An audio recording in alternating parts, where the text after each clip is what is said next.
Welcome, everyone. So for this deep dive, we're going to jump straight into the whole MrBeast phenomenon. Right. Think of this as like your quick guide to understanding how Jimmy Donaldson built this huge YouTube presence. Yeah, it's kind of mind-blowing when you look at the numbers. Exactly. So whether you're a creator yourself, maybe looking for some tips, or you're just curious about internet trends, or maybe you just keep hearing the name MrBeast and want to know what's up, well, we've kind of gone through the info to pull out the key stuff. That's right. And MrBeast isn't just, a popular YouTuber. He's on a completely different scale. Totally different league. Yeah, we're talking, over 250 million subscribers now on the main channel.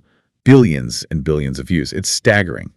And that content style, it's instantly recognizable, isn't it? The huge giveaways, the big philanthropic stunts, the crazy viral challenges. Absolutely. Things that just push the boundaries online. It grabs your attention immediately. Okay, so let's get into it. Who is MrBeast? Like, behind the giant online persona, what's the backstory?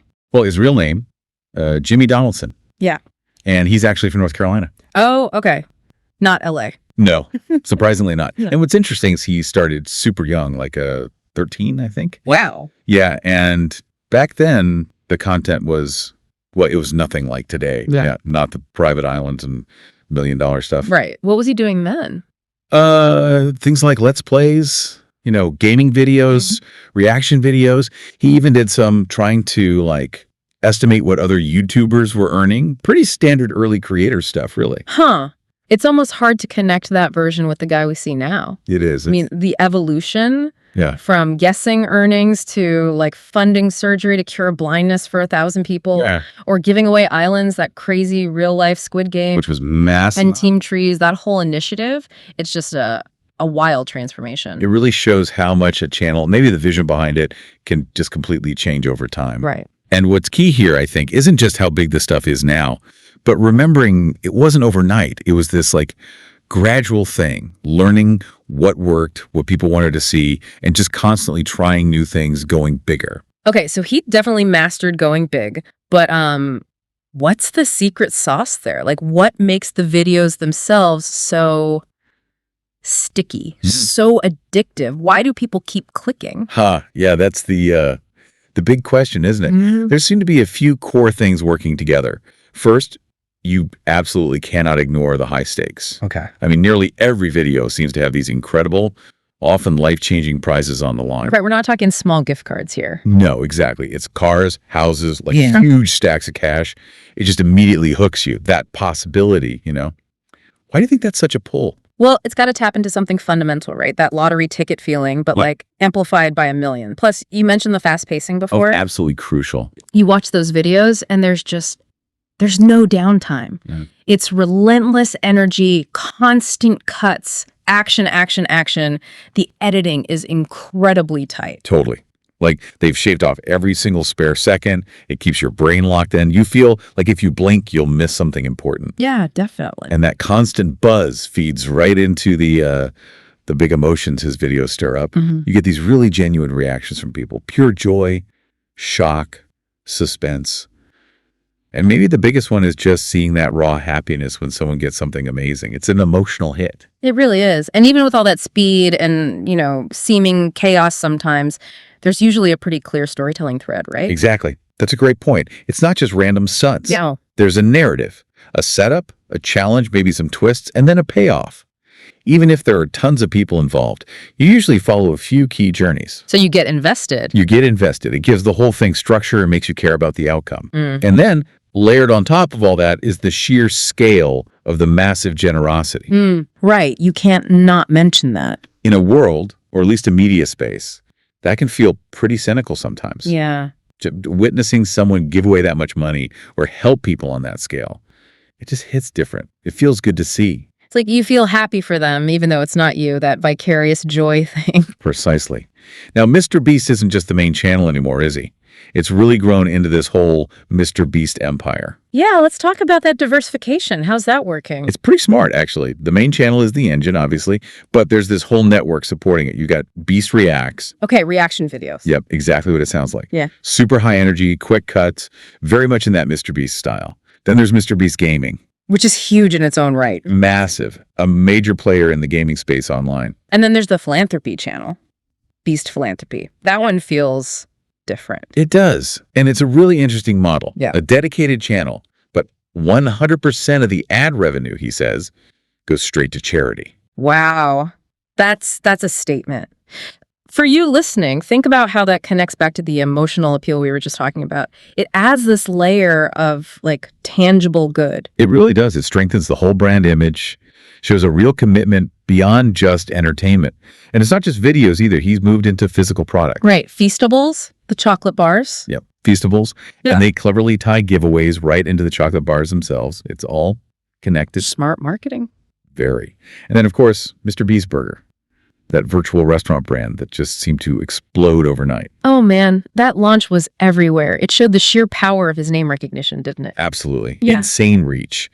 And what's fascinating, like you touched on earlier, Yeah. he built all of this entire empire basically from his hometown in North Carolina Yeah. with his friends. Right. Not the usual move to LA path for big creators. Exactly. Yeah. It suggests maybe a different focus, like building something solid within his own community. Maybe Yes. that resonates with people too, that authenticity. That's a really good point. So, okay, we see the reach, we get the addictive content formula, we see the empire branching out. But what's driving it all? What's the creator mindset behind MrBeast? Yeah. This is where I think the really key lessons are.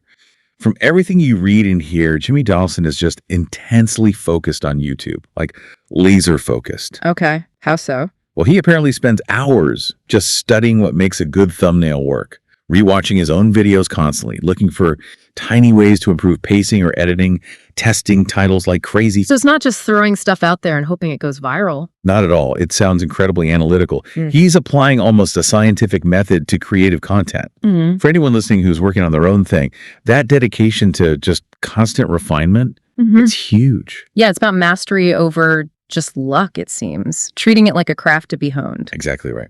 He's also talking about watching tons of other creators, not to copy, but to really understand why things work, what holds attention, what makes people click. It's deep analysis. And crucially, there's that reinvestment strategy. Ah, yes, putting the money back in. Pretty much all of it, by most accounts. The earnings from videos go right back into making the next video even bigger, more ambitious. It's this constant upward spiral. That totally explains the ever-increasing scale. Then you see the budgets just ballooning.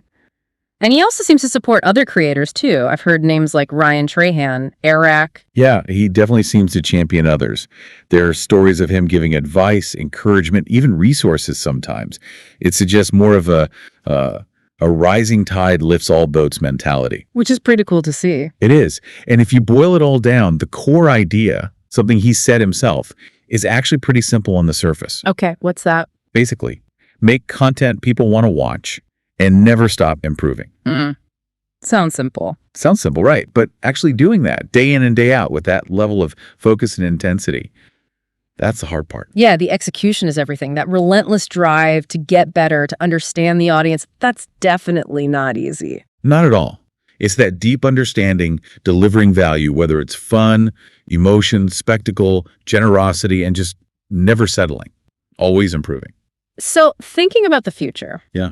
Where does he go from here? He's kind of conquered YouTube in a way. What's next for MrBeast? It really feels like the ambition is still growing, doesn't it? There have been hints, mentions here and there about maybe moving into more, let's say, traditional media, Yeah. movies, TV shows, Oh, interesting. Taking the production value even further. potentially. And he's openly stated that goal of hitting 1 billion subscribers on the main channel. 1 billion. Wow. That's audacious. Incredibly ambitious, yeah. Yeah. But honestly, given his track record and growth rate, you wouldn't bet against him entirely. True. It seems almost possible for him. But beyond just the numbers, the subscribers, the views, what do you think the lasting impact will be? Like his legacy? That's a great question. I think ultimately it might be how he's shown you can use a massive platform like that for positive impact. The philanthropy side. Yeah, the philanthropy, but also just inspiring others, maybe making the internet space a little bit more generous, or at least focused on doing good alongside the entertainment. That blend of massive entertainment and genuine giving. Exactly. That focus on not just going viral, but actually trying to do some good with that reach. Yeah. That feels pretty significant and honestly quite admirable.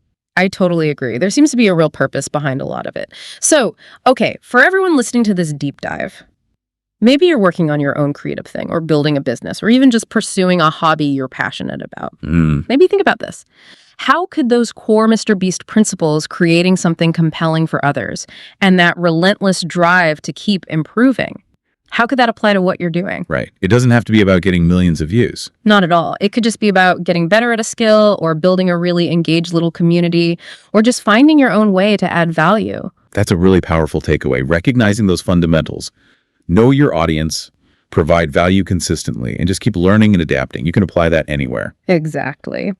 Well, thanks for digging into the world of MrBeast with us today. It's been pretty fascinating to unpack what makes him tick. Definitely insightful.